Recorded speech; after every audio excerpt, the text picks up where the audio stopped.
Bienvenue à tous sur ce que j'appellerais ponctuellement TV ICEP.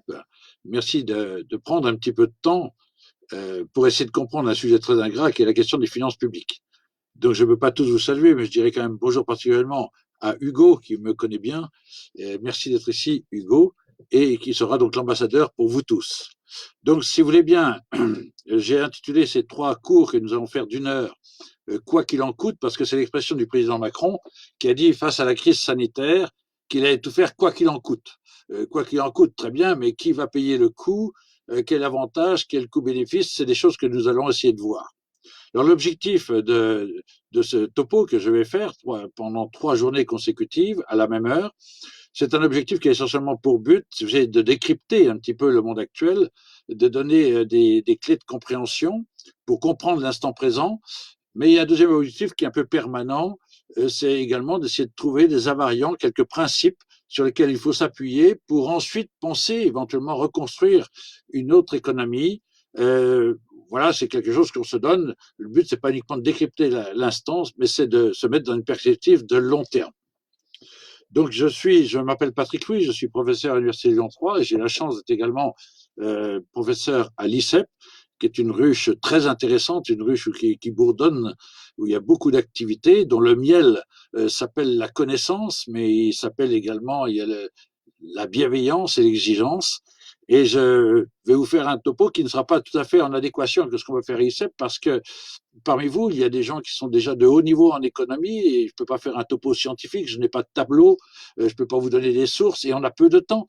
Donc, je suis obligé de prendre des raccourcis, mais également, je ne veux pas faire non plus quelque chose de compliqué parce que je veux que le plus grand nombre puisse comprendre des sujets sur lesquels on s'intéresse souvent pas beaucoup. Mais je ne veux pas non plus tomber dans le simplisme, il faut essayer d'être dans le vrai. Et le vrai n'est pas forcément compliqué. Le tout, c'est l'art du professeur, et je ne sais pas si j'y arriverai, c'est de rendre compréhensible des phénomènes complexes. Donc on va parler de ces finances publiques, ce qui intéresse directement les citoyens. Vous savez que la Révolution française est née d'un problème de déficit budgétaire, et vous savez que le régime politique sous lequel nous sommes actuellement, qui s'appelle la démocratie, pose dans son article 14 de la Déclaration des droits de l'homme le, un impératif, c'est un devoir pour le citoyen de connaître les comptes et le citoyen veut savoir ce que l'on fait de son impôt et c'est une bonne chose. Donc, est-ce que les gens connaissent bien les finances publiques françaises? J'en suis pas sûr.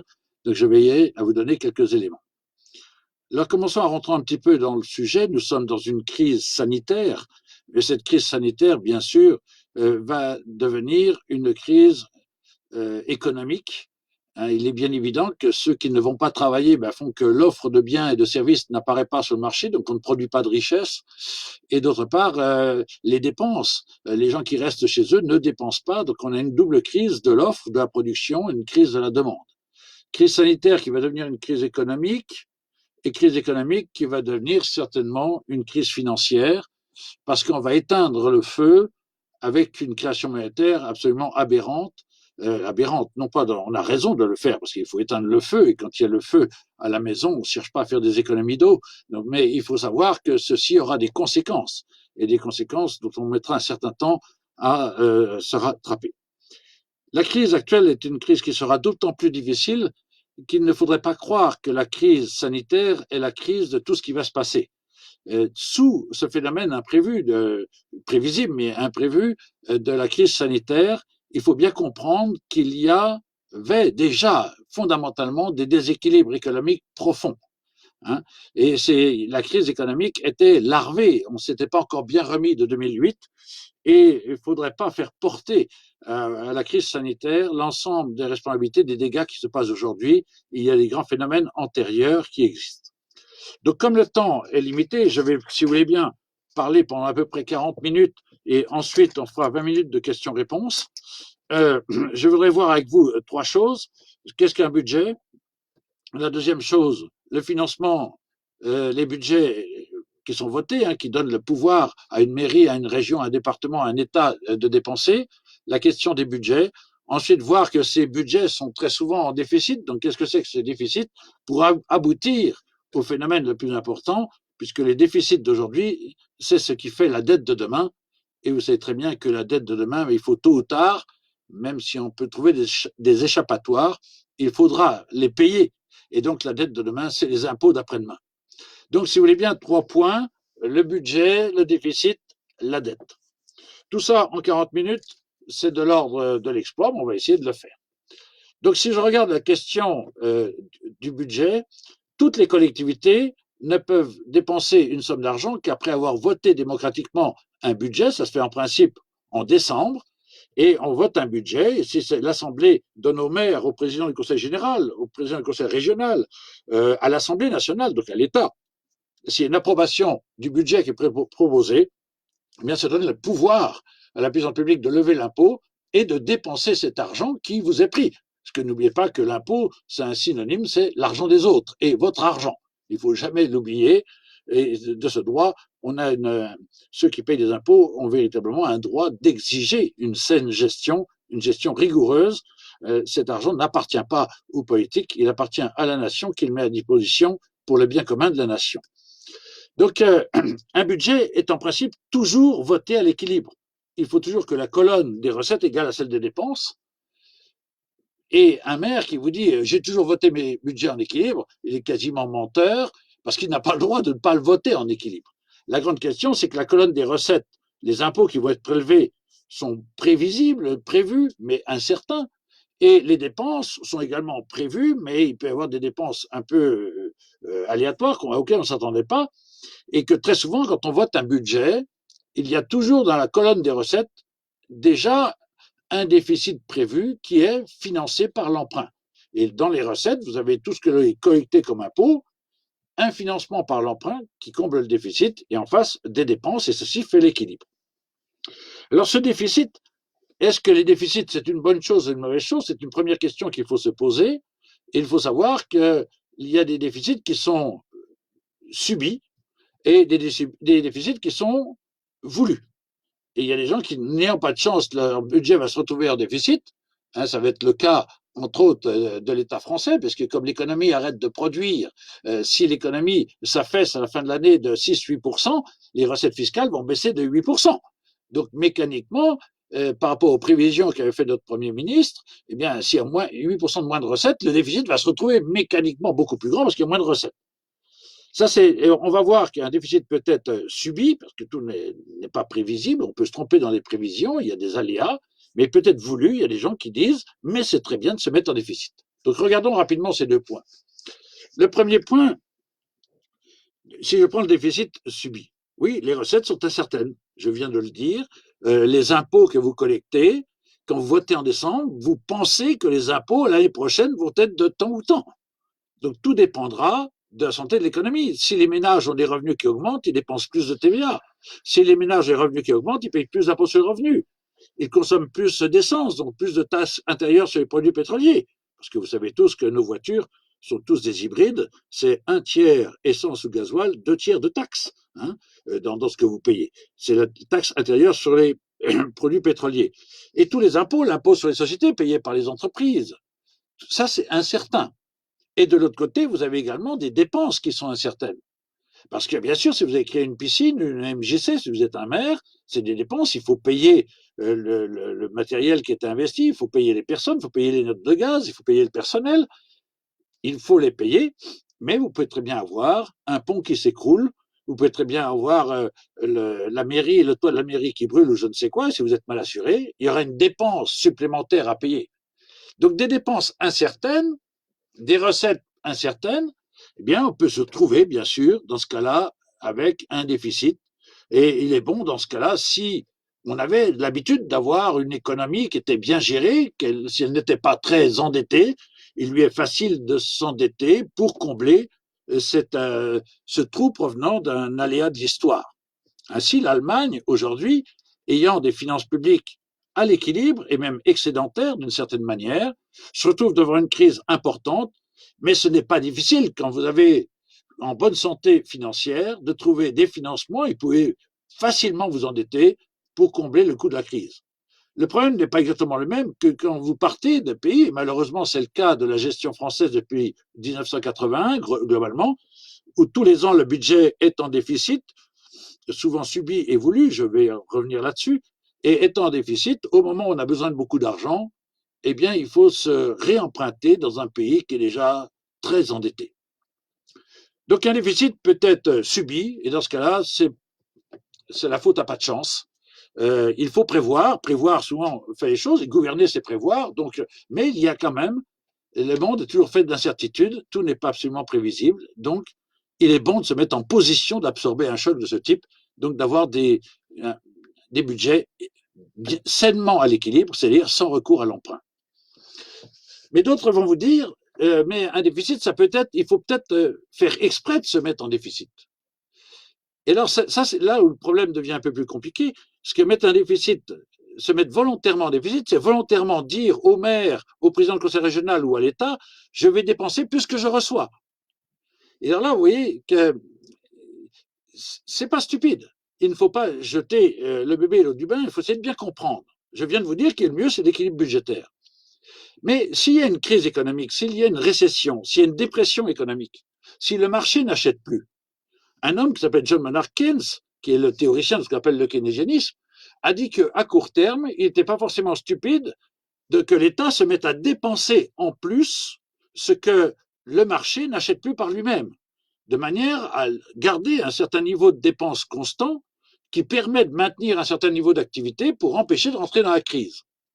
Donc cette logique où l'État va se mettre à dépenser ce que le marché ne dépense plus, ça a pour but d'aller contre le cycle économique de récession, de maintenir un niveau de demande. On appellera ça une politique contracyclique, une politique contre le cycle. Et Keynes préconisait cela, et même un homme comme Nixon, très libéral, disait tôt ou tard, on finit tous par être keynésien. Les accords de Grenelle, suite à 68, tout le monde demandait des sous. Eh bien, l'équipe de Pompidou a donné des sous à tout le monde, et ces sous, eh bien, tôt ou tard, ils se mis en déficit. Il y aura une création monétaire pour combler le déficit, les prix monteront, et on rééquilibrera le système par cette méthode, mais en attendant, on aura éteint le feu de la contestation. Donc, la pensée keynésienne n'est pas forcément stupide si elle est pensée à court terme, mais le grand problème, la France, nous n'en sommes pas là. Nous ne sommes pas au phénomène du président Bush Junior qui, voyant les Twin Towers tomber, injecte beaucoup d'argent, baisse les impôts, augmente les dépenses, crée du déficit pour stimuler l'économie. Ceci peut se comprendre pour réveiller l'économie, pour la stimuler. Mais il ne faut pas que ça soit une drogue. Nous, depuis 1981, nous votons tous les ans des budgets en déficit. C'est-à-dire que tous les ans, les budgets sont votés d'emblée, alors que même si l'économie est en croissance et l'économie va bien, eh bien, on en rajoute une couche, on réaugmente nos déficits. C'est-à-dire que le déficit, dans ce cas-là, c'est un petit peu comme la drogue. Je ne fais pas du tout l'apologie de ces saloperies. Mais comprenez bien que la morphine en elle-même n'est pas une mauvaise chose si quelqu'un est un blessé de guerre ou a une jambe écrasée pour lui calmer un mal. C'est pas la morphine qu'on regarde, c'est le bien qu'elle procure. Et dans ce cas-là, à titre d'exception, ça fonctionne très bien. Mais si vous en prenez tous les matins au petit déjeuner, dans ce cas-là, vous devenez totalement neuneux. Eh bien, quelque part, mon analogie est peut-être pas très bonne, mais ça veut bien dire ce que ça veut dire. C'est que nous nous nourrissons tous les jours au déficit. Et donc, quelque part, notre capacité à utiliser un déficit pour relancer l'économie n'existe plus. Parce que cet aspect un peu dopant que Keynes préconisait n'a plus d'effet. Il faut bien comprendre qu'une économie, un responsable de l'économie, quand tout va bien, il doit surtout rétablir ses comptes publics de manière à ce que le jour où ça va mal, il puisse, lui, dépenser beaucoup plus pour compenser l'économie qui va mal. C'est un peu comme l'éducation, si vous permettez. Il faut être dur quand tout va bien pour être doux quand tout sera dur. C'est-à-dire que quand l'économie va bien, l'État doit assainir ses comptes et non pas distribuer des largesses pour mieux se faire élire, de manière à pouvoir être généreux et ne pas compter pour sortir l'économie du marasme quand le peuple souffre. Eh bien, nous abordons, nous, la bagarre avec des déficits chroniques importants. Grosso modo, le budget de la France, si on prend uniquement le budget de l'État, je ne parle pas de la protection sociale, nous allons avoir grosso modo 307 milliards de recettes pour 400 milliards de dépenses. C'est-à-dire que nous allons partir avec un déficit de 93 milliards. Alors vous avez tous entendu parler, oui mais Bruxelles dit qu'il ne faut pas déborder les 3%. Mais les 3%, c'est 3% du PIB. Le PIB, c'est la richesse de la France. On ne mesure pas un déficit par rapport à la richesse de la France, on mesure un déficit par rapport à ses recettes. Vous-même, si vous gagnez 2 000 euros par mois, si vous dépensez 2 200 tous les mois, bien vous êtes à 10% de dépenses en trop par rapport à vos recettes. On ne raisonne pas par rapport au chiffre d'affaires de l'entreprise où vous êtes. Donc il est bien évident que la France, avec 93 milliards de déficit annoncé, ça c'était les chiffres pour 2019, hein, pas pour 2020, 93 milliards sur 300 milliards de recettes, ça veut dire que l'État français vote délibérément des budgets à 30% de ses recettes en déficit. 30%.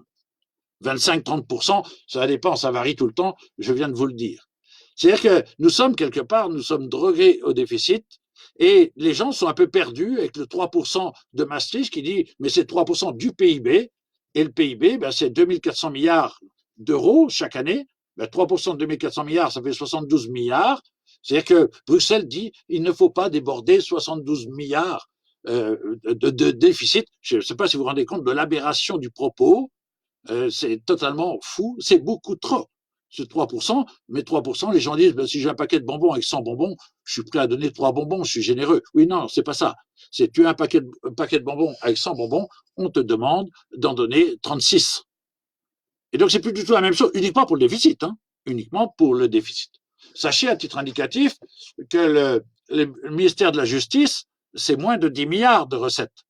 Que les armées, si vous ne tenez pas compte des retraites, c'est 32 milliards. Quand vous avez un déficit qui arrive à 90 milliards, on arrive quand même à un phénomène qui est assez dramatique, c'est que ça pèse très lourd. Donc, la question du déficit, c'est une réalité. La deuxième chose qu'il faut voir, c'est que si j'ai un déficit, comment je fais pour le financer? Comment je fais pour le financer? Ben, vous savez très bien que si vous-même, vous avez un revenu de ménage de 2 000 euros par mois et que tous les mois, vous dépensez 2 200 euros, tous les mois, vous avez 200 euros de déficit. Donc, à la fin de l'année, vous avez 12 fois 200 euros. Vous arrivez donc à 2 400 de trous à la banque. Et votre banquier vous dit, ben, monsieur, je regarde vos comptes depuis un an. Vous vivez comme vous pouvez, mais c'est pas mal. Mais je vois que vous avez moins de 2 400 sur votre compte. Qu'est-ce que je fais? Eh bien, le banquier dit, eh bien, c'est très simple. Je vais vous faire un prêt. Vous allez emprunter. Et donc, le déficit devient un endettement. Et le banquier va vous prêter 2 400 euros, ce qui met votre compte chèque sur l'année. Le met compte chèque, parce que les comptes se font annuellement, ça met le compte à zéro. Mais vous avez zéro sur votre compte, vous n'êtes plus en trou, mais vous avez une dette. Vous avez une dette, et cette dette de 2 400 euros. Donc la question se pose maintenant, c'est le deuxième point, c'est comment je vais financer le déficit. Je viens de vous le dire, la première réponse, ça peut être par l'emprunt. Mais il faut savoir que historiquement et traditionnellement, notamment en France, nous ne financions pas nos déficits par des emprunts. Et ceci avant, si vous voulez, avant 1982. Et on ne finançait pas par les emprunts parce que il se trouve que la Banque de France était sous l'autorité immédiate et directe du chef de l'État, des ministres des Finances. Et par exemple, M. Renaud de la Genève, qui a longtemps été président de la Banque de France, recevait un coup de téléphone de M. Giscard d'Estaing, admettons, et il disait, voilà, j'ai un déficit, et comment on fait pour le combler? Et on faisait ce que vous savez tous, ce qu'on appelle la planche à billets. C'est qu'on va fabriquer de la fausse monnaie. C'est que la Banque de France pouvait fabriquer de la fausse monnaie. Donc elle faisait gonfler la masse monétaire, elle faisait enfler la masse monétaire. C'est que la quantité de signes monétaires par rapport à l'économie réelle, les gens travaillaient de la même manière. Mais on fabriquait plein de monnaies Monopoly, si vous voulez, des billets qui ressemblaient à des bons billets de France, mais qui s'appuyaient sur rien, qui provenaient du prix de l'imprimante. Et donc cette masse de monnaie, on la jetait sur le marché, ce qui permettait à l'État de payer ce qu'il dépensait en plus, avec une monnaie de voleur. Hein. Mais c'est comme ça, c'est de la fausse monnaie. Mais cette fausse monnaie avait l'avantage de permettre à l'économie de tourner, d'acheter, et on faisait enfler la masse monétaire, et l'enflement, le gonflement de la masse monétaire, eh bien, enfler, inflarer, en latin, ça faisait gonfler la masse monétaire, mais ça faisait gonfler les prix. Et c'est bien évident que cette fausse monnaie faisait mécaniquement apparaître un symptôme de hausse généralisée et généralisée et sur l'ensemble des prix, c'est ce qu'on appelle l'inflation.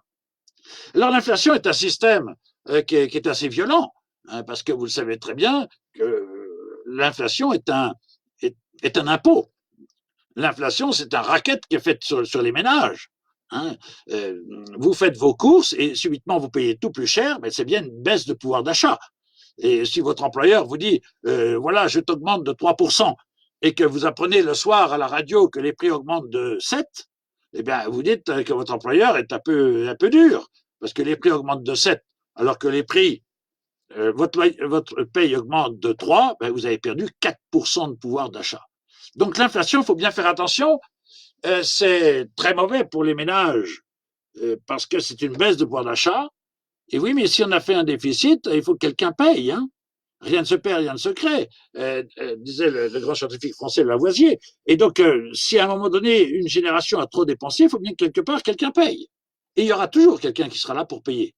La question, c'est de savoir qui et quand.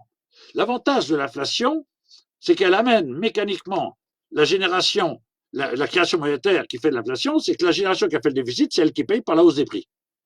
Donc, il y a une sanction immédiate et on voit les prix monter. Et c'est une manière de récupérer le déficit par la hausse généralisée des prix. Donc on paye cash la mauvaise gestion ou le déficit, on le paye le lendemain par cela. Il faut savoir que depuis 1974, mais plus singulièrement depuis les accords de Maastricht, il est interdit aujourd'hui, puisqu'on a créé la BCE et la Banque Centrale Européenne, la Banque Centrale Européenne contrôle la Banque de France qui n'a plus de rapport avec le chef de l'État. Le gouverneur de la Banque de France n'obéit pas au chef d'État. Bien sûr, ce sont des hommes intelligents et courtois, donc en bonne relation, mais il ne peut pas recevoir d'injonction du chef de l'État. C'est que la BCE, dont le président est nommé, qui actuellement, vous le savez, est Mme Lagarde, est nommé pour 8 ans. Donc on est conscient qu'il faut la durée pour bien faire de la bonne politique, et en même temps on raccourcit le mandat des chefs d'État, ce qui est quand même assez symptomatique. Donc dans le cas actuel, le chef d'État français ne peut pas demander à ce que son déficit soit comblé par la Banque de France. Donc il ne lui reste qu'une solution, ce sont des accords qui ont été signés sous Giscard d'Estaing, il ne reste qu'une solution, c'est de recourir auprès du marché financier pour emprunter auprès des banques. Et dans ce cas-là, c'est là où l'emprunt devient la source de financement, du déficit. Et il faut savoir que la singularité aujourd'hui, la singularité actuelle de notre situation, c'est que la Banque Centrale Européenne prête de l'argent aux banques, qui ces banques prêtent de l'argent à l'État français. C'est-à-dire que si l'État français a besoin d'argent, il faut qu'il passe par les banques commerciales. Et ces banques commerciales empruntent auprès de la BCE. Prenons un cas, parce que nous sommes dans un cas tout à fait atypique. Au-delà de la crise sanitaire, sur le plan financier, dans un cas tout à fait spécifique, puisqu'on a ce qu'on appelle des taux d'intérêt négatifs, c'est que, pour faire simple et en simplifiant, au risque d'être critiqué par les experts, la BCE prêtera, par exemple, de l'argent à moins 0,5%, ce qui est un peu dur à comprendre, le taux d'intérêt négatif, parce que quand on met de l'argent, nous, dans la caisse d'épargne, c'est pour toucher un intérêt. Quand on emprunte, on a à payer. Mais dans ce cas-là, la BCE va vous prêter de l'argent, et donc votre obligation de rembourser, vous rembourserez moins que ce que vous avez emprunté. 0,5%, ce qui n'est pas énorme, 0,5%, mais quand même, c'est une inversion totale par rapport à ce qu'on vivait d'habitude. En principe, quand on empruntait, on avait quelque chose à payer. Et plus le taux était bas, plus on était content. Mais là, le taux d'intérêt est bas, vous remboursez peu. Donc la banque a de l'argent quasiment à volo, en grande quantité, qu'elle ne paye quasiment pas et qu'elle reprête ensuite aux États. C'est-à-dire que quand l'État va rembourser son emprunt, il paye des intérêts à qui? Il paye des intérêts au système bancaire, qui, en poussant un peu loin le bouchon, permet de dire qu'à la limite, pendant un certain nombre de temps, peut-être que les banques se sont réjouies de cette situation et ne criaient pas au loup, eux qui sont des spécialistes de la finance, en disant, mais après tout, les États, s'ils gèrent mal, c'est pas mal, parce que c'est comme un client riche qui gère mal ses comptes, il a besoin de moi, quoi, et donc il me fait vivre. Et c'est quand même un phénomène qui est particulier, hein, c'est que la BCE prête aux banques et les banques prêtent à l'État par le système de l'emprunt. Et le problème de l'emprunt par rapport au financement du déficit par l'inflation, eh bien, dans une période où tout le monde aime et se complaît, et à juste titre d'ailleurs, de parler de développement durable, eh bien, l'emprunt, c'est vraiment pas du développement durable parce que l'emprunt, vous faites du déficit, vous financez par emprunt et vous demandez aux générations à venir de payer. Et quelque part, sur le plan macro-politique, c'est quand même pas terrible. Euh, c'est comme si une génération faisait la bringue, dépensait beaucoup et achetait à crédit la bière qui lui a permis d'obtenir une bonne biture en disant c'est mes enfants qui paieront. Eh bien, ben oui, si on veut vraiment faire du développement durable, on ne refile pas une dette considérable à la génération qui va arriver demain et qui aura déjà d'autres problèmes à gérer. Donc aujourd'hui, bien évidemment, on a des déficits et c'est des chiffres hein, avec des déficits. Ces déficits pèsent, mais on a fini par s'en accoutumer parce que comme les taux d'intérêt sont très très bas, eh bien ça coûte pas très cher. Et donc ça coûte pas très cher, mais il faut faire attention. Il n'est pas normal qu'un taux d'intérêt soit trop bas. C'est pas du tout normal que ce soit trop bas parce que vous avez bien compris que le taux d'intérêt, c'est quelque part ce qu'on appelle le loyer de l'argent. Hein. Je te prête 100, tu me rends 110, c'est un taux d'intérêt de 10%. Ce taux d'intérêt qui est le loyer de l'argent, qu'il soit trop bas, ça pose un vrai problème. Ça veut dire que quelque part, le prix du temps et le prix du risque n'existent plus. Quelqu'un qui vous prête de l'argent pendant 10 ans, ben, il n'a pas son argent pendant 10 ans. Et pendant 10 ans, il y a le risque que vous disparaissiez et que vous ne remboursiez pas.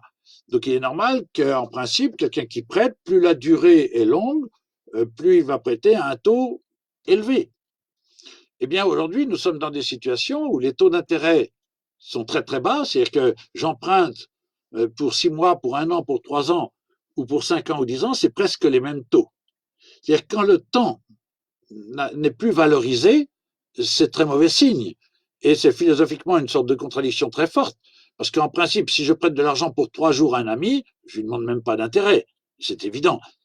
Sur 1 an, je ne lui demande peut-être pas. Sur 10 ans, c'est plus pareil. Donc, plus la durée est longue, plus le taux d'intérêt est élevé. Mais quand il n'y a plus quasiment, que tous les taux d'intérêt sont quasiment les mêmes, ça veut dire que le présent, qui est incertain, est aussi certain que le demain, qui par définition est incertain. Ça veut dire que, en termes d'incertitude, parce que quand on prête, on n'est pas sûr d'être remboursé, donc le taux d'intérêt couvre un petit peu ce risque, cette incertitude. Nous sommes dans un monde qui est en train de dire que le monde est aussi incertain aujourd'hui que demain, alors qu'aujourd'hui, on sait où on est. Donc, il y a quand même moins d'incertitude. Donc, on a un monde totalement irrationnel sur le plan des taux d'intérêt. Donc, je ne sais pas si c'est véritablement, si les bases sont terriblement saines. Le troisième point qui est important, quand on a compris qu'un budget est voté et qu'il peut faire générer un déficit, que ce déficit, on le finance soit par de la planche à billets, ce qui est interdit, soit au contraire par de l'emprunt. Comme le financement par création monétaire est interdit, on va faire de l'emprunt, donc ça va générer de la dette.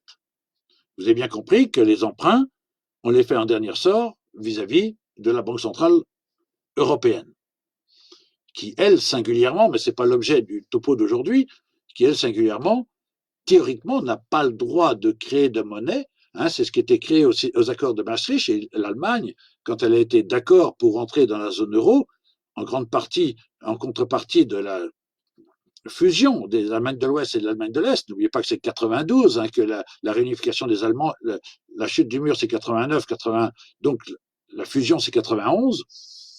Les Allemands qui ont sacrifié leur monnaie traditionnelle. N'oubliez pas que l'Allemagne a reconstruit la Bundesbank avant de reconstruire le Parlement allemand. Hein. C'est que cette certitude qu'il ne faut pas tripoter la monnaie et les prix. Il se rappelle qu'en 1923, on achetait un kilo de fromage avec 1 milliard de marques.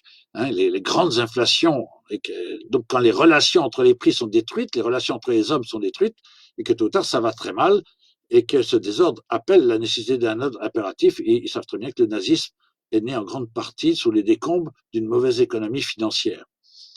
Donc, actuellement, la BCE ne voudrait pas, mais vous savez que M. Draghi a pris la liberté suite à la grande crise de 2008, qui était une crise là de banquiers, de la faute de certains banquiers, notamment anglo-saxons.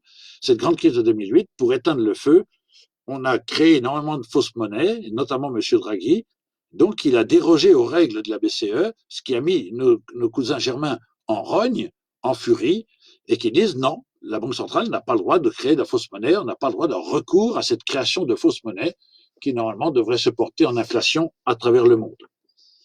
Inflation qu'on n'a pas tellement vue à travers le monde, pourquoi? Parce que cette liquidité qui a été créée par la BCE, normalement, aurait dû faire monter les prix, si ce que je vous ai dit préalablement est juste.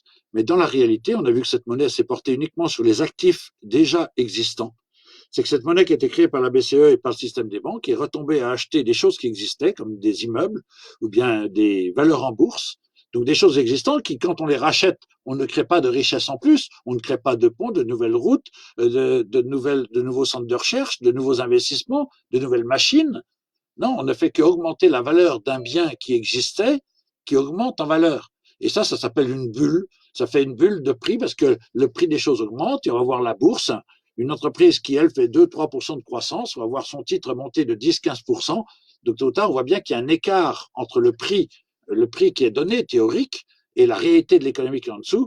Et cette bulle, comme le malabar que l'on mangeait quand on était gamin, à force de le gonfler, tôt ou tard, ça éclate et on avait du chewing-gum tout autour du visage, la bulle éclose, et il est bien évident que l'effondrement boursier qui est né avec la crise du coronavirus, cet effondrement, c'est également une remise à niveau, l'éclatement de cette bulle créée par de la fausse monnaie.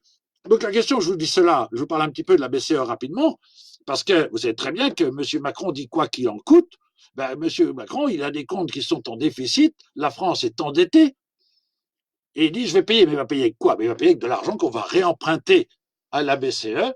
Et M. Trichet, dernièrement, vient de dire que globalement, la BCE, que ce soit pour aider les entreprises, les ménages, les États, les banques, est prêt à aller jusqu'à 3200 milliards d'euros injectés. Donc c'est de la pure création monétaire, c'est de la fausse monnaie créée au niveau de la BCE, au niveau mondial. 3200 milliards, c'est une fois et demie pour les pays de la zone Europe, pas de la zone euro, c'est de la zone Europe, une fois et demie pour la zone euro, une fois et demie le travail de tous les Français pendant un an.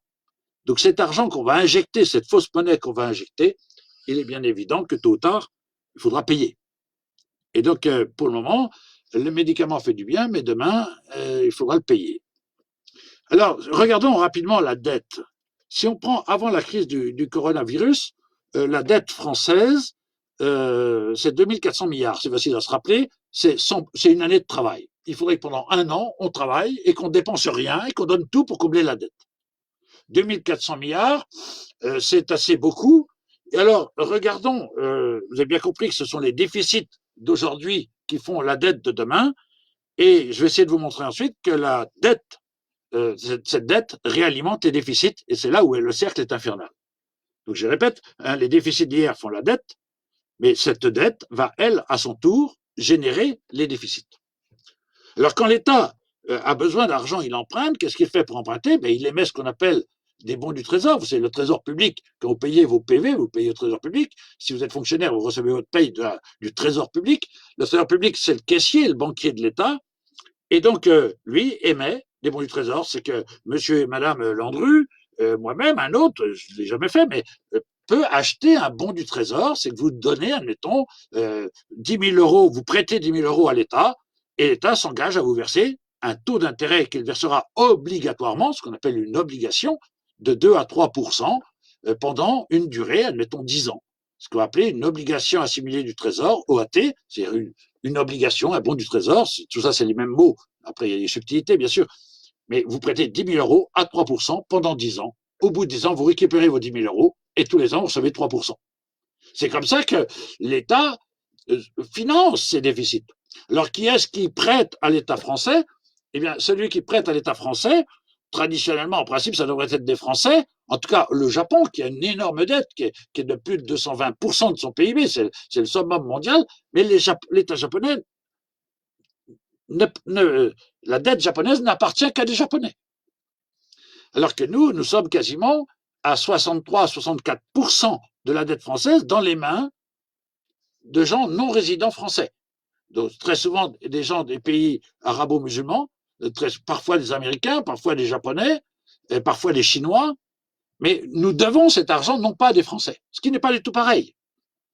Parce que quand le gouvernement japonais doit de l'argent à des Japonais, l'argent que l'État japonais dépense, ça devient le revenu d'un Japonais, donc qui va stimuler l'économie japonaise, mais qui également va payer des impôts sur ce revenu.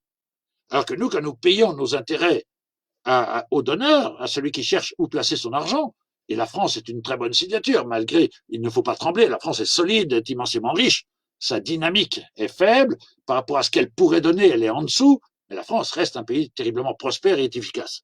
Donc, bien les gens achètent du papier, on dira du papier français, du bon trésor français, mais l'État, quand il verse ses intérêts, ça ne va pas dans les poches d'un Français et qui paiera les impôts. Ça va dans les poches d'un émir ou d'une banque chinoise. Donc, c'est pas du tout la même chose. Donc, on doit de l'argent, on emprunte. Donc, vous avez bien compris que l'État a donc, dans son budget, qu'est-ce qu'il doit faire? Il doit payer deux choses. L'État, dans son budget, il y a une rubrique que l'on va appeler la charge de la dette. Puisque l'État a emprunté, il doit l'État, tous les gens, l'État doit obligatoirement, tous les ans, verser les intérêts qu'il s'est engagé obligatoirement, c'est une obligation, à verser aux citoyens. Donc, si vous avez emprunté à 3%, vous versez 3%.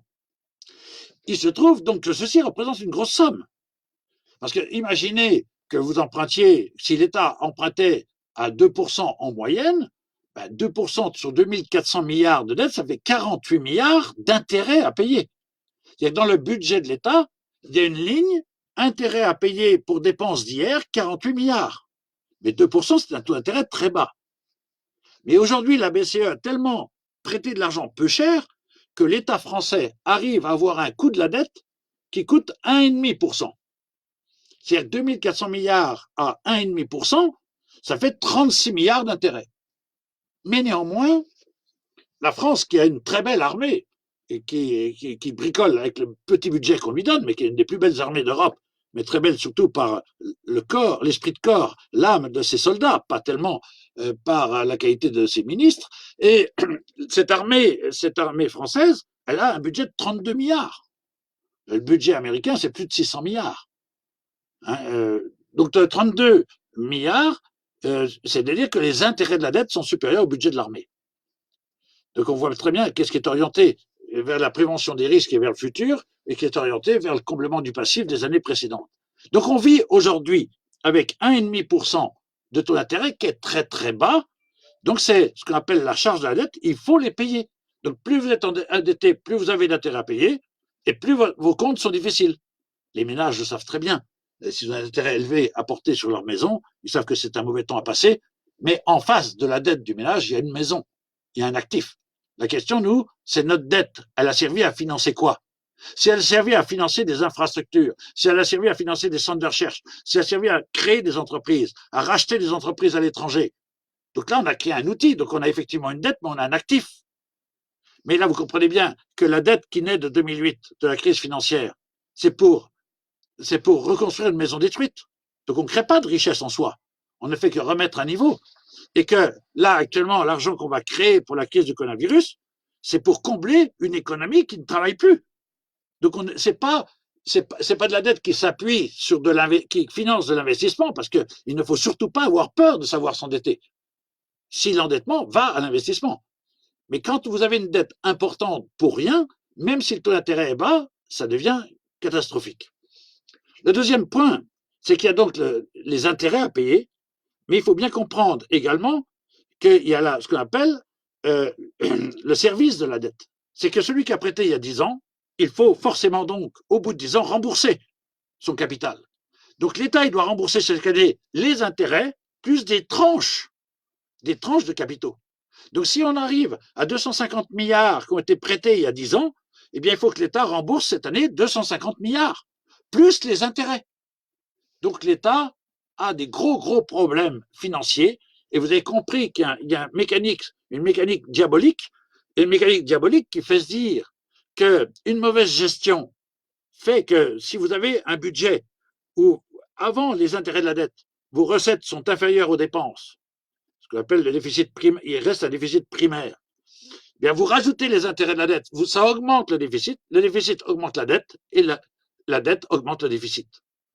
Donc il faut arriver à sortir de cela, et pour sortir de cela, il n'y a qu'une manière, c'est de faire que ces comptes, avant paiement des intérêts, les recettes soient légèrement supérieur aux dépenses. Avec les intérêts, vous êtes peut-être en déficit, mais ça, c'est le minimum à faire pour se sortir de cette panade. Alors, vous allez me dire, c'est pas grave, la dette, on la payera jamais. Ça, c'est une grande illusion. Bien sûr que la dette, vous ne payerez jamais tant qu'on accepte de vous reprêter. Et qu'il est évident que moi, la France est riche, on peut toujours réemprunter. Parce qu'il y a tellement de pays qui vont mal que les gens préfèrent prêter leur argent à la France qu'à un autre. Mais on ne rembourse pas tant qu'on peut s'endetter. Et c'est la phrase de Oscar Wilde qui disait on ne meurt pas de ses dettes, mais on meurt de ne plus pouvoir en faire. Et ce qui nous guette, quoi, c'est que si demain, et il faut l'espérer, que l'économie aille bien, et elle ira bien, parce qu'il y a plein de capacités de résilience en France. C'est pas forcément les plus résilients qui ont le pouvoir, mais il y a des ressources considérables en France. Et ça, il faut en être convaincu. Eh bien, il est bien évident que dans notre France, il faut bien faire attention que demain, si elle va bien, l'économie repart, l'argent va manquer, les taux d'intérêt vont monter. Et que si subitement les taux d'intérêt qui étaient à 1,5 se mettent à passer à 3, eh bien à 1,5, vos intérêts de la dette, c'est 36 milliards, et bien à 3, c'est 72 milliards. Et donc une montée subite des taux d'intérêt peut mettre carrément à plat, refréner encore l'économie. Donc il est bien évident que la sagesse, c'est d'arrêter de se droguer au déficit et que l'homme politique pour lequel il faut savoir agir, agit avec prudence, en bon père de famille, parce que l'argent qu'il dépense, c'est pas le sien, c'est l'argent des ménages français, du peuple français. Voilà, bien sûr, en très peu de temps, j'essaie de vous dire quelque chose. Je vais essayer maintenant de répondre à certaines de vos questions. Je n'ai pas eu le temps de les lire parce que vous pensez bien que je pensais à ce que je disais, donc je ne lisais pas vos questions. Donc je vais essayer de lire les questions pour essayer de répondre à cela. Alors, donc j'ai des amis qui envoient des messages, mais ce n'est pas les questions. Et excusez-moi, comme c'est ma première émission sur ce site, je cherche des questions.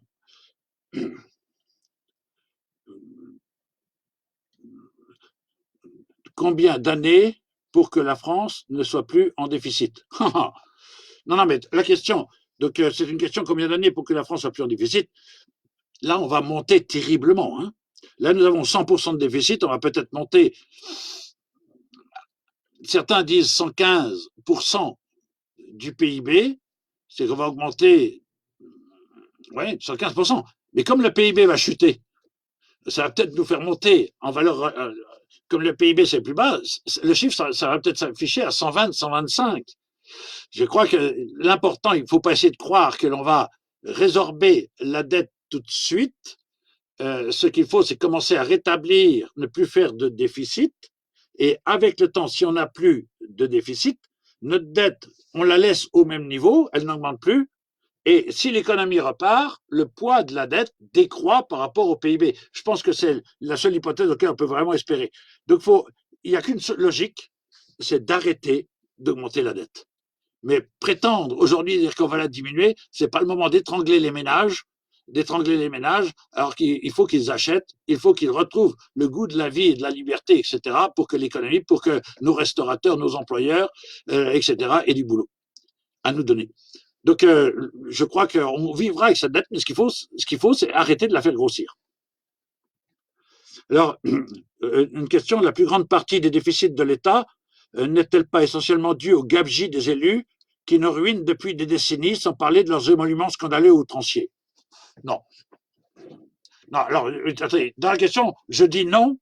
Je ne sais pas ce que ça s'appelle. Si vous voulez, je ne veux pas tomber dans un travers qui va considérer à dire c'est scandaleux, un président de conseil régional gagne 3 400 euros.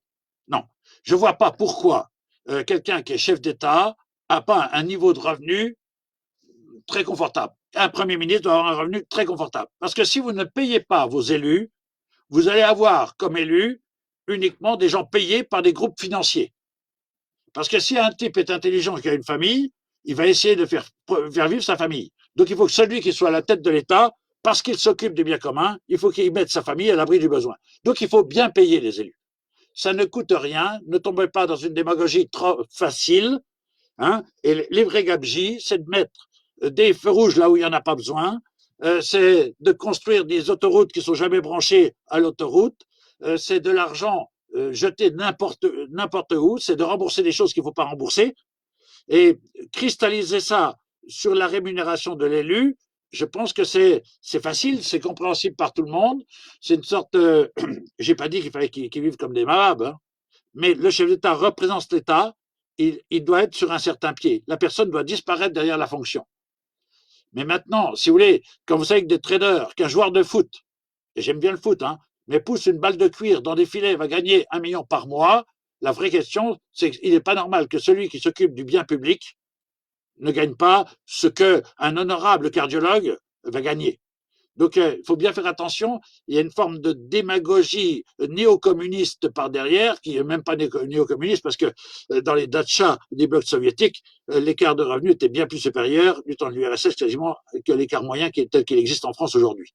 Nous sommes devenus tellement serrés. Mais bien sûr, ce qu'il faut faire, c'est que l'État se rende les dépenses qui sont de sa compétence. L'État, il a une fonction première, c'est d'assurer la sécurité et la justice. La sécurité et la justice. Le budget de la justice, c'est 100 milliards. Pour un budget de dépenses publiques, on verra ça la semaine prochaine, demain, qui est de 1200 milliards. Donc la justice, c'est rien, alors que le premier devoir, c'est de rendre la justice. Et on n'a pas assez d'argent. Mais est-ce qu'on a à s'occuper de tout un ensemble de choses? Est-ce que même faire tourner les trains, je n'ai rien contre les cheminots, loin de là, est-ce que c'est une fonction d'État? Le réseau ferroviaire, peut-être. Mais est-ce que c'est à l'État de mettre 20 milliards pour combler tous les ans les déficits de la SNCF? Est-ce que l'État, il n'y a pas des choses qu'il devrait abandonner et bien faire ce qu'il a à faire? Et le grand problème fondamental, c'est qu'en France, on a réussi à faire croire que la fonction de l'État, c'était de s'occuper de notre bonheur. Eh bien non, l'État n'a pas à s'occuper du bonheur des hommes. L'État, il a créé les conditions de la liberté et de créer une condition pour que les hommes trouvent dans son pays le bonheur. L'État, il est là d'abord pour nous protéger contre les grands malheurs. Donc gouverner, c'est prévoir. Et un chef d'État, son premier boulot, c'est de protéger contre les grands malheurs. Dans le cas du virus du Covid-19, l'État n'a rien prévu. Mais en même temps, on vous dit, ah ben voilà, je suis une femme qui veut vivre avec une femme, j'aimerais avoir un bébé, l'État s'en mêle, organise la GPA ou la PMA. Donc je ne juge pas cette femme, parce que je comprends le drame qu'elle vit. La question n'est pas là. Mais ce n'est pas à l'État de s'occuper de faire ce que la société doit se débrouiller par elle-même pour faire. Et comme l'État se mêle de tout, elle ne se mêle plus de ce qu'elle doit faire. Donc là où l'État est incontournable, justice, police, armée, diplomatie et éventuellement monnaie, là, ce qu'on appelle le régalien, l'État n'est pas là. Mais là où il y a de l'obésité, de la dépense à tout faire, l'État est omniprésent. Donc l'économie, elle n'est pas de raboter les budgets sur les hôpitaux, sur je ne sais quoi.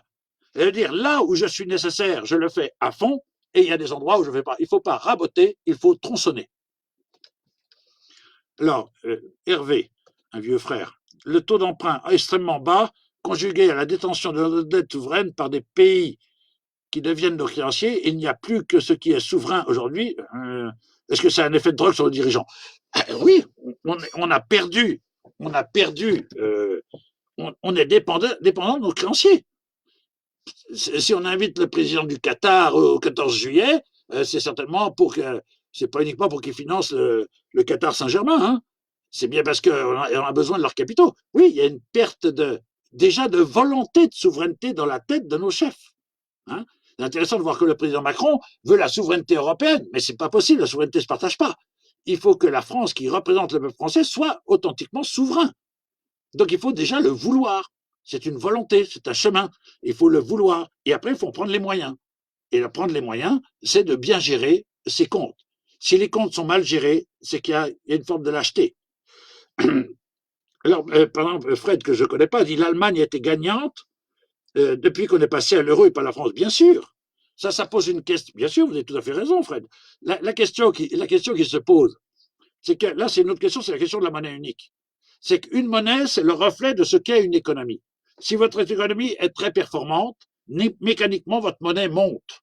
Elle se réévalue. Si votre économie n'est pas bonne, elle baisse.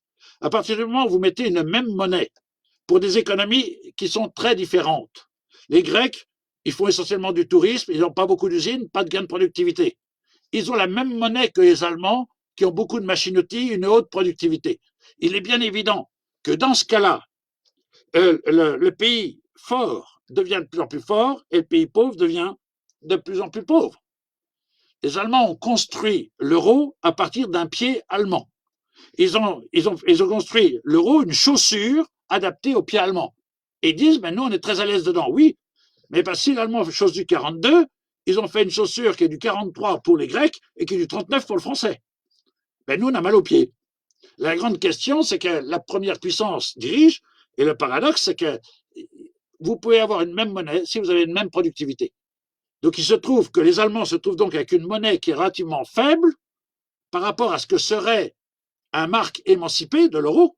Il serait beaucoup plus fort que l'euro. Donc les Allemands, c'est eux qui bénéficient d'une monnaie faible dans un euro fort, et les Grecs se trouvent avec une monnaie trop forte alors qu'ils auraient besoin d'une monnaie plus faible. Pour nous, les Français, l'euro, il est un peu cher pour nous, mais ça nous oblige peut-être à être bons. Et il ne faut pas tomber dans la démagogie de croire que parce qu'il n'y aurait plus l'euro, l'économie irait mieux. La source de l'économie, c'est le travail, l'investissement, l'innovation. Et ce n'est pas d'abord le tripotage monétaire. Faire croire que la monnaie fait l'économie, c'est certainement faux. Alors, les questions de Rémi Xavier, que je n'ai pas lu. Hein. Vous semblez regretter quand l'État empruntait à 6% en 1980, début 81. Oui, sans parler de l'empreinte VGE, etc. Mais monsieur, vous avez tout à fait raison de dire que c'était une catastrophe. C'est pour ça que je n'ai pas dit que j'étais pour l'inflation. J'ai dit simplement qu'à l'époque, l'État empruntait à 17,6, mais l'inflation était à 13. Donc l'État, il empruntait à 4.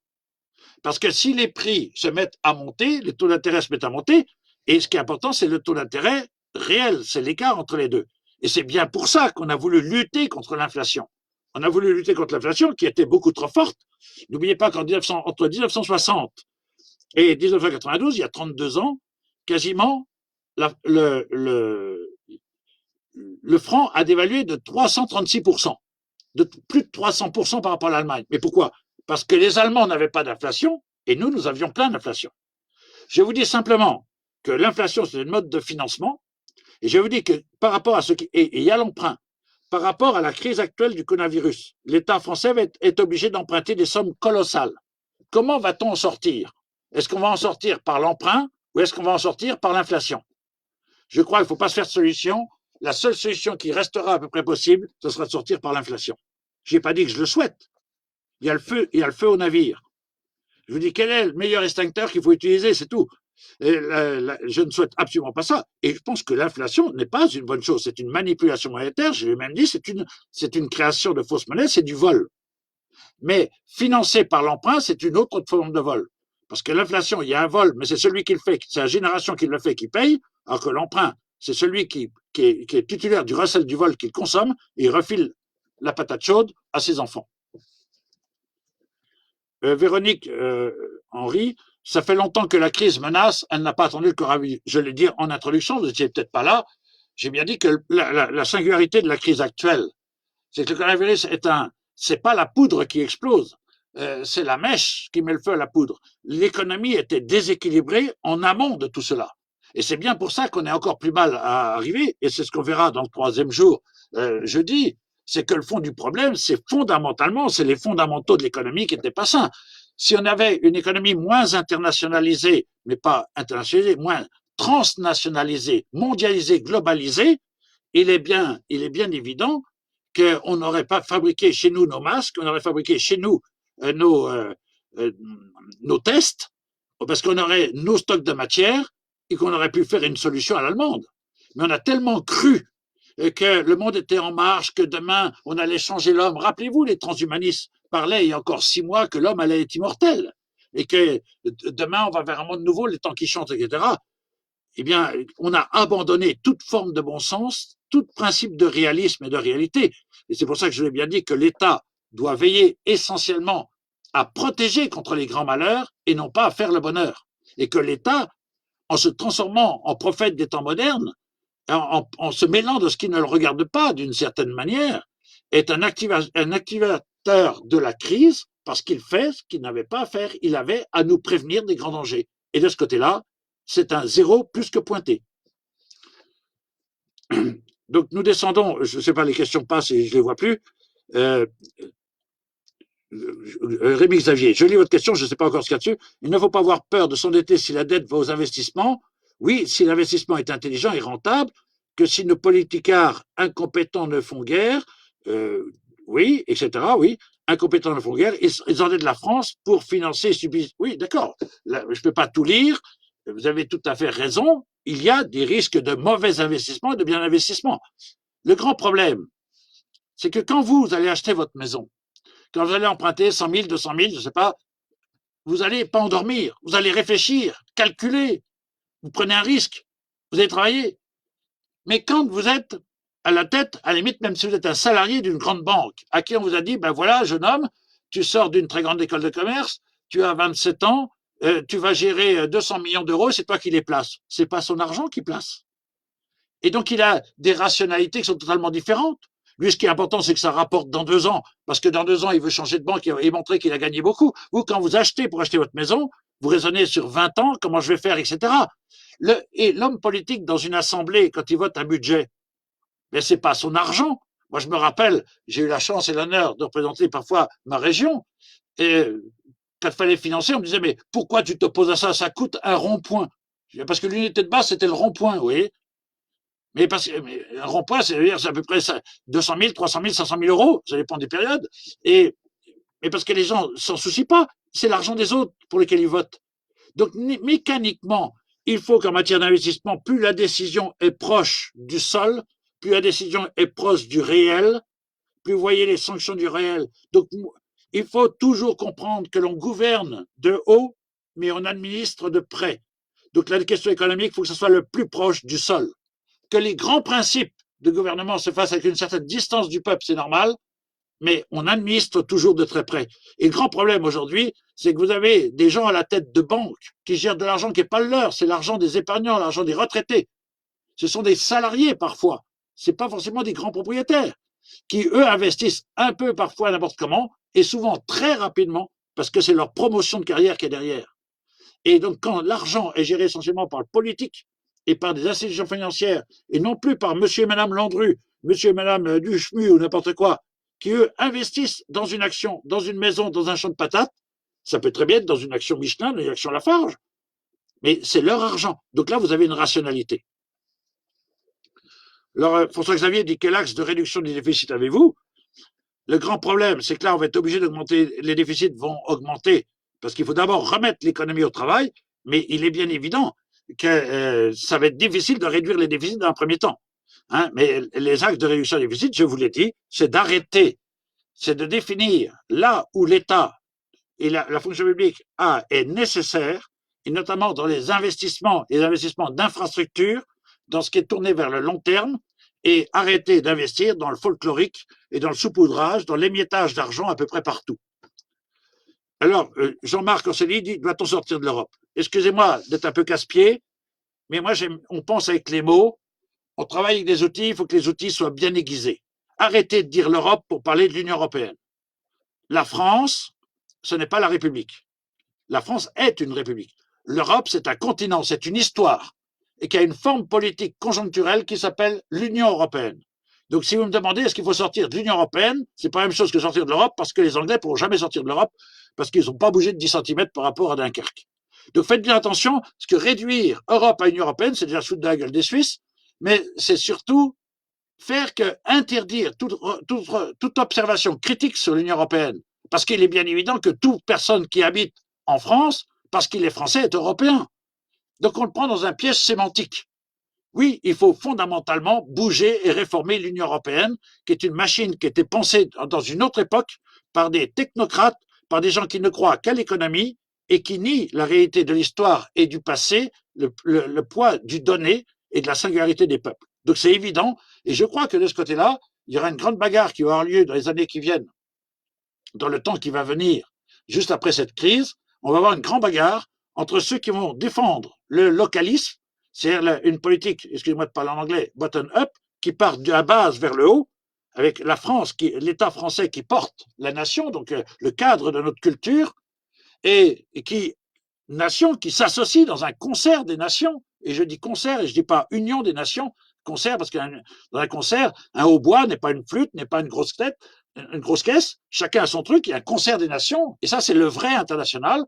Et d'autres vont dire au contraire, non, il faut créer un socialisme mondial, une gouvernance mondiale, il faut des grands États, des grandes dépenses au niveau mondial, et on aura le conflit entre ceux qui sont up-down et les bottom-up. Vous avez bien compris que moi, je considère qu'il faut partir de la personne humaine et que la personne humaine, c'est que son intérêt, c'est l'intérêt de la communauté qui lui a permis d'exister et de naître. Et cette communauté s'appelle ma famille, cette communauté s'appelle la famille de famille qui s'appelle la France, et que l'intérêt supérieur du Français, c'est de défendre et d'aimer la France. Et s'il aime la France, si un Allemand aime l'Allemagne, si un Américain aime l'Amérique, eh bien on fait un concert des nations et on reconstruit quelque chose. Parce que si on a au contraire des élites technocratiques à la tête du monde, eh bien nous serons dans une sorte de triomphe d'un néo-soviétisme à base de capitaux financiers occidentaux. Et ça sera une vraie catastrophe. Mais voilà, c'est l'heure. On m'a dit de ne pas déborder. Je suis navré de ne pas répondre à tous. Si certains ont des questions, mon adresse mail, c'est patrick-louis@wanadoo.fr. Patrick-louis@wanadoo.fr. J'essaierai de vous répondre. Mais de toute manière, je vous reverrai demain matin. Je suis navré, j'ai plein de questions. J'en suis tout à fait ravi. Je n'ai pas pu les voir. Donc je vois par exemple question qui est la politique africaine que Marion tiendra après la réindustrialisation de l'Europe. Ça, il faut lui demander à elle. C'est une personne pour qui j'ai une très grande estime sur le plan de la personne, sur le plan intellectuel et sur le plan éthique et moral, mais c'est elle qui répond à ce genre de questions, c'est pas moi qui peux y répondre.